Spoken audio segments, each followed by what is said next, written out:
You're listening to Perspective on WFHR 1320 AM, 97.5 FM. I'm Melissa Kay, bringing you news in our community. During this interview, I'm talking with Senator Patrick Testin on Friday, June 19th. Thank you for joining me, Patrick, to bring the community an update from the 24th Senate District. Great to be with you. And it's a beautiful day today here on Friday. One of the things that we were hoping to talk about today is where things are with the surplus tax relief package that got stalled, I believe, last month. Correct me if I'm wrong. And where are things at with that now? Yeah, so back in January, the Nonpartisan Fiscal Bureau announced that the state was going to be looking at roughly $2.5 billion surplus. And in the wake of that announcement, conversations began between legislative leadership, so Speaker Voss, Senate Majority Leader Devin LeMahieu, and Governor Evers on how to best get that money back out to the taxpayers. And so through the course of several months and rigorous negotiations, I think we landed on what I would consider a pretty good compromise. It wasn't a perfect deal by any means. I don't think if it was just up to the legislature, it would have been the deal that we would have crafted. But in divided government, it was the best deal that we could get given the circumstances. And part of the proposal was to provide rebate checks for joint tax filers, upwards of $600, $300 for individuals who file singly, and then providing property tax relief, recognizing that when everyone got their property tax bills last December, there was a lot of sticker shock. And then providing more money for special education reimbursement, which helps free up the general fund account for our school districts. And then some of the other components in here were just absolutely winners. No tax on tips, no tax on overtime, providing property tax relief for disabled veterans and their surviving spouses, and then also providing assistance relief for communities that have been devastated by recent floods in southeast Wisconsin and other parts of the state. Now, sadly, when it came to the state Senate, all 15 Senate Democrats voted no against this proposal, and 3 of our Republican colleagues, and it was really a missed opportunity. And my hope is that we can continue to have the conversations. I think it's imperative that we get this money back out to the taxpayers. They are the ones that created the surplus. Most of the surplus is one-time money from increases in the capital gains tax as well as corporate taxes. And so we should get that money out the door, provide property tax relief, help out our school districts, and more importantly, help out everyday families who are struggling with rising costs right now. Well, the legislature's not in session right now. You guys are technically off. How is work going to be happening during this season? Yeah, so I mean, even though we are technically out of session, there are still 2 mechanisms in which the legislature can reconvene. One is for the governor to call a special session. Now, that doesn't mean the legislature has to come in and act. In some cases, throughout Governor Evers' tenure, when he has called special sessions, we have gavelled in and gavelled out. For this tax proposal, we actually agreed to come in. And then the other avenue is for an extraordinary session when both houses of the legislature agreed to come back for a specific event. And I know just you cut out there, Patrick. Could you go over that again? A special extraordinary session, what does that mean? So a special session is when the governor calls the legislature to come in and act. Now, we don't have to if we choose not to. We did under the surplus deal. The governor called it. We came in. Unfortunately, the deal fell short in the state Senate. And then the other avenue for us to act on is through an extraordinary session when both houses of the legislature agree on a proposal, and then we can come back. So we still have mechanisms and avenues for us to come back if we can find 2 more votes in the state Senate. So that would require either 2 of our 3 Republican colleagues who voted no to agree to come back, or if we could find an avenue to get 2 of the Senate Democrats to come back. Leader LeMahieu put out a release about a week and a half ago and said, look, if I can find 2 more votes, we will come back and get this deal done. So if that were to happen, what would then happen if it passed? Well, if it would pass, depending on if there's any changes to the deal, I mean, we're looking at property tax relief. We're looking at no tax on tips, no tax on overtime, rebate checks, and then also a special education reimbursement, which, when we were going around the state as members of the Joint Finance Committee in the lead up to working on the state budget, we heard from school board members, district administrators, principals, educators, who all said unilaterally, please increase the special education reimbursement because it is providing a huge strain on our budgets for our general fund. And so, we increased that reimbursement in the state budget. Now, based on some data that was given to the Fiscal Bureau from the Department of Public Instruction, we didn't reach the intended goal of what we had initially intended of going up to 42% special education, 45% special education reimbursement in this budget. Under the surplus deal that was negotiated between the legislature and Governor Evers, we were actually looking to go up to 45% of special education reimbursement in the first year of the budget and 50% in the second year of the budget, which would go a long way to helping a lot of our districts throughout the state. Well, on the topic of school funding, we recently had someone come into the community here at Port Edwards and talk about the school voucher system, and the push for this group, the Wisconsin Education Network, is to have taxpayer transparency for taxpayers on their tax bills to see where their funding is going. And as you know, more and more of our public school funding, taxpayer dollars, is going towards voucher schools.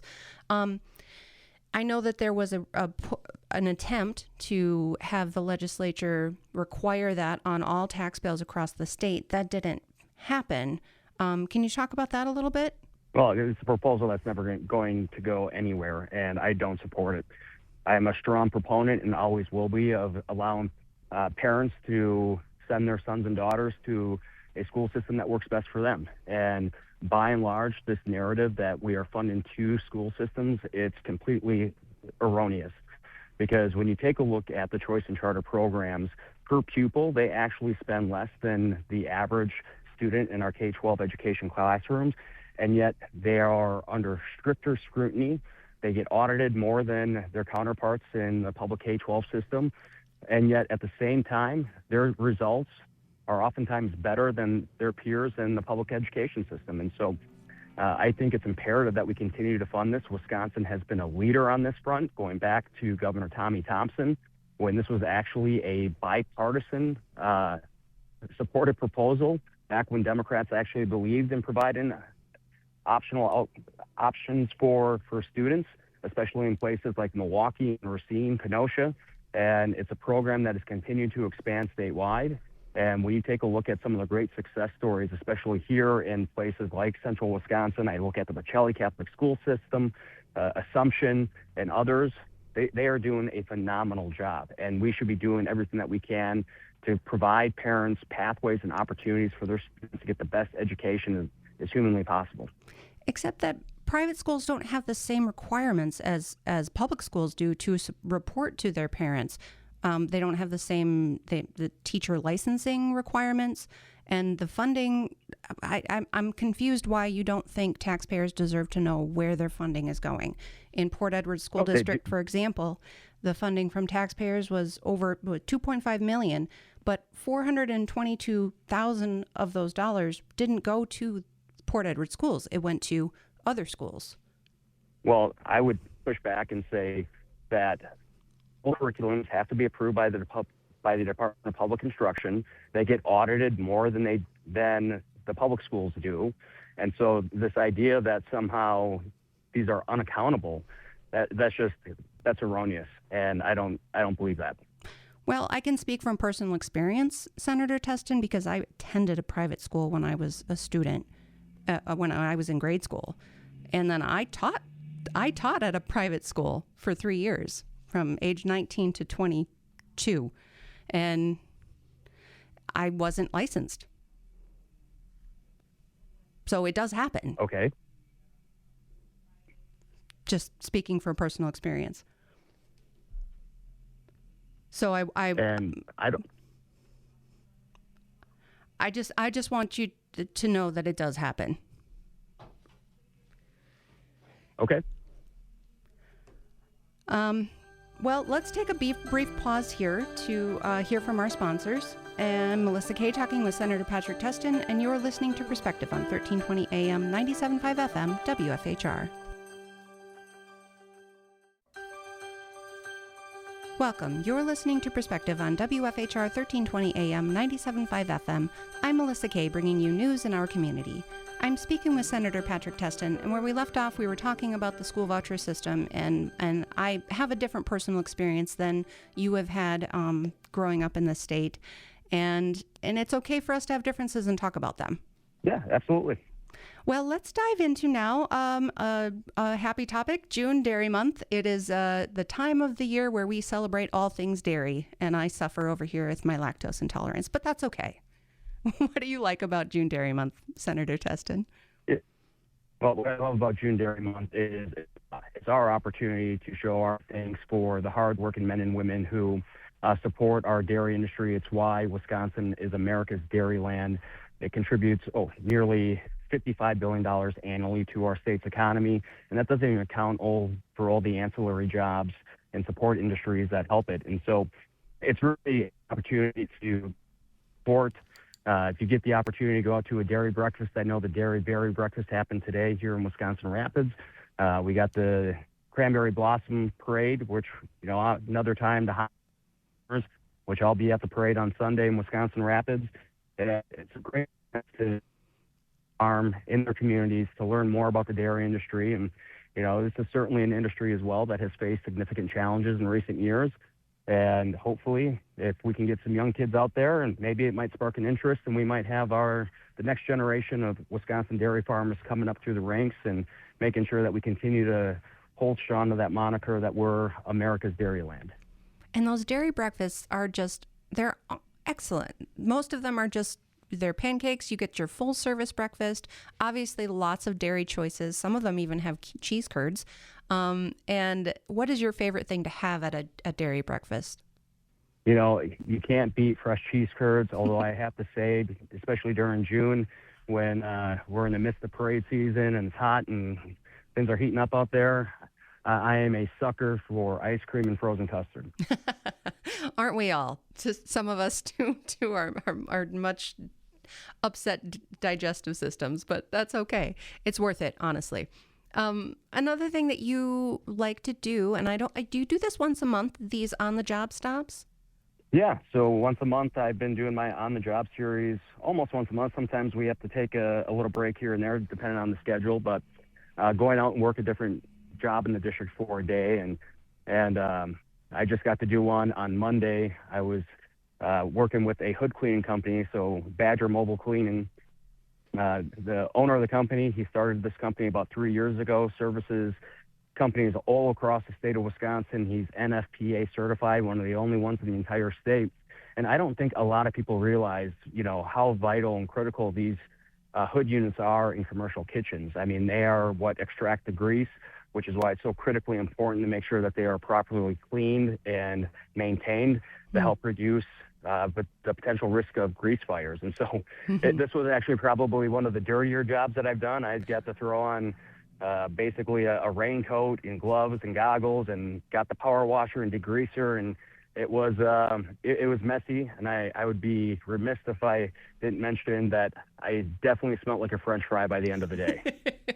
I imagine so. And yeah, that would be a very dirty, but crucial and important job. When you said hoods, I was picturing like car hoods. Like, oh, special cleaners for those? No, these are the hoods that are, like you said, are in a commercial kitchen, extracting the grease, making sure that their kitchen is safe. And you say they travel all over the state? Yeah, this particular company, they go statewide, and it's pretty remarkable given the fact that the owner of this company, I mean, his background was in sales. He had done a number of different jobs over the course of his career and decided to, do something different. And, what's really great about these on-the-job series is that, one, it gives me hands-on experience in different jobs. But more importantly, when we wrapped up and got the opportunity to sit down over lunch, he actually brought forward an idea that I think is actually probably one that we should pursue. So in Wisconsin, we are one of the few states in the entire country that doesn't license and certify commercial hood cleaners, which, I hadn't thought about that, but he had mentioned that, this is a big deal. And a lot of people who aren't certified, just as with any business, there are some bad actors out there. And, from an insurance perspective, for insurance companies that underwrite, restaurants and anyone who has a commercial kitchen, it is a huge liability. And so he's actually going down to the Wisconsin Dells in the next couple of weeks here to talk to all the fire marshals from around the state to see if, depending on how things shake out, potentially next session, to potentially run a bill to maybe license these guys and making sure that, we're protecting small businesses and hopefully cutting down on the risk of grease fires and other types of issues that arise when you don't have the best operators operating in that space. Well, because if you don't require licenses and certifications, like you said, corners can be cut, improper chemicals can be used.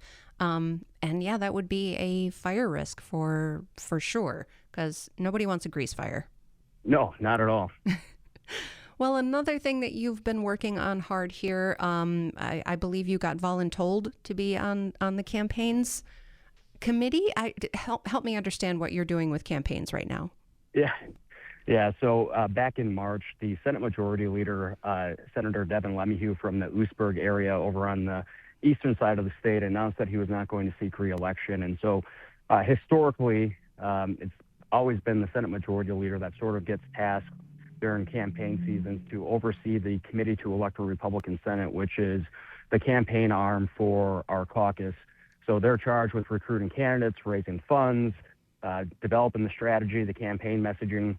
And so in the wake of his announcement, our caucus decided that they wanted to appoint someone else around next session, regardless of how things shake out in the November election. And I guess you can say I drew the short straw. So I have a new job that pays me no money.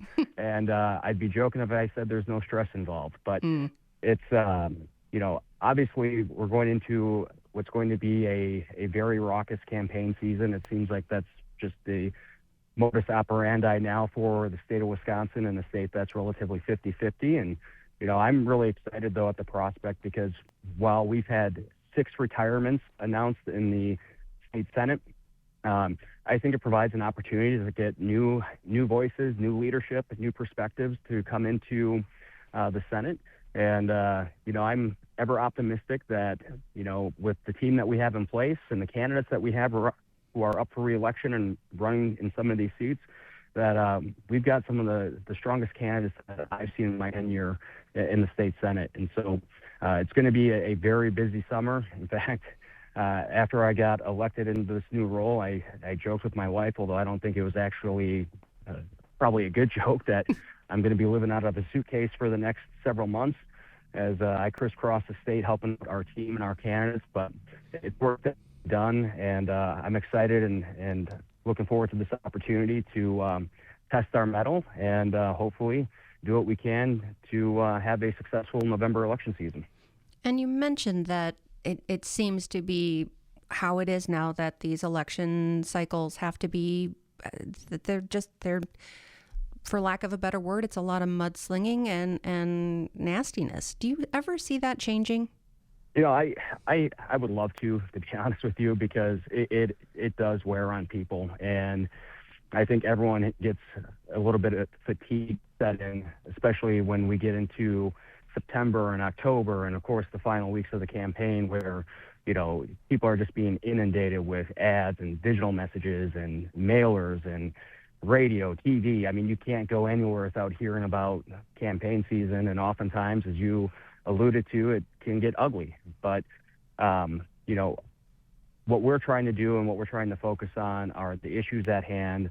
What are we hearing from voters directly within their communities, and how can we create and tailor a message that resonates with those individuals, laying out a hopefully a positive vision for where the state can and should be going, and then letting the ideas play out. And hopefully our candidates are out working, going door to door within their respective districts and communities, making the rounds and presenting themselves and sharing their thoughts and opinions. But more importantly, the most important thing for any candidate is to go out there and listen to the voters they hope to represent. Well, how can people get in touch with you, Senator Testin? Yeah, so for folks who want to get in touch with me, and honestly, this is a really great time of year to get in touch. Even though we are not in session, there is still work being done down in Madison, working on ideas and bills for next session. Obviously, if people have, not that this would ever happen, if anyone's having any issues with different agencies or departments within the Madison bureaucracy, feel free to give my office a call at 608-266-3123. Follow us on social media. Sign up for my e-update that goes out every Thursday. And of course, if you see me out and about, like I said, I'll be in the parade in Wisconsin Rapids on Sunday. Feel free to pull me aside and have a chat. More than happy to meet people where they are. And as always, let me know what's on your mind, what's working, what's not, and what can we do better or differently. Wonderful. Well, I'm Melissa Kay, speaking with Senator Patrick Testin, representing the 24th Senate District. Thank you for taking the time to talk with me today, Patrick. Absolutely. Anytime. And thank you to listeners joining us for news in our community on Perspective 1320 AM, 97.5 FM, WFHR.